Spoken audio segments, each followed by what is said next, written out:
Welcome to know your constitution. భారత రాజ్యాంగానికి క్లుప్తమైన ప్రావేశికగా భారత రాజ్యాంగ ప్రియాంబుల్ను రూపొందించారు.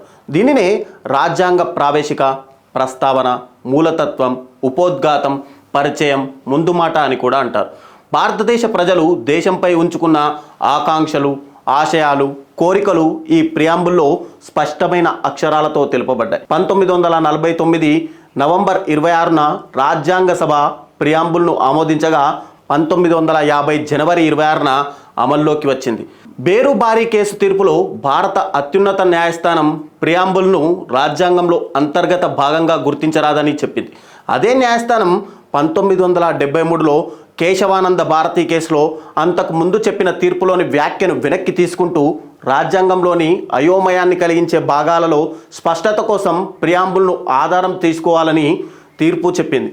1995లో భారత ప్రభుత్వం ఎల్ఐసి మధ్య నడిచిన కేసు తీర్పులో మరొకసారి ప్రియాంబుల్ రాజ్యాంగంలో అంతర్గత భాగమని తెలిపింది. ప్రియాంబుల్ అసలు స్వరూపంలో సర్వసత్తాక ప్రజాస్వామ్య గణతంత్ర దేశంగా భారతదేశాన్ని గుర్తిస్తే ఆ వ్యాఖ్యానికి లౌకికవాద, సామ్యవాద పదాలు 42వ రాజ్యాంగ సవరణ ద్వారా చేర్చబడ్డాయి.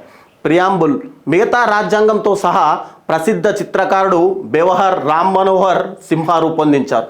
రాజ్యాంగ ప్రావేశిక భారత ప్రజలమైన మేము భారతదేశాన్ని సర్వసత్తాక, సామ్యవాద, లౌకిక, ప్రజాస్వామ్య, గణతంత్ర రాజ్యంగా నిర్మించుకోవడానికి పౌరులందరికీ సాంఘిక, ఆర్థిక, రాజకీయ న్యాయాన్ని, ఆలోచన, భావ ప్రకటన, విశ్వాసం, ధర్మం, ఆరాధనలలో స్వాతంత్ర్యాన్ని, అంతస్తుల్లోనూ అవకాశాల్లోనూ సమానత్వాన్ని చేకూర్చడానికి, వారందరిలో వ్యక్తి గౌరవాన్ని, జాతీయ సమైక్యతను సంరక్షిస్తూ సౌభ్రాతృత్వాన్ని పెంపొందించడానికి మన భారత రాజ్యాంగ పరిషత్లో 1949 నవంబర్ 26న ఎంపిక చేసుకొని శాసనంగా రూపొందించుకున్న ఈ రాజ్యాంగాన్ని మాకు మేము సమర్పించుకుంటున్నాం.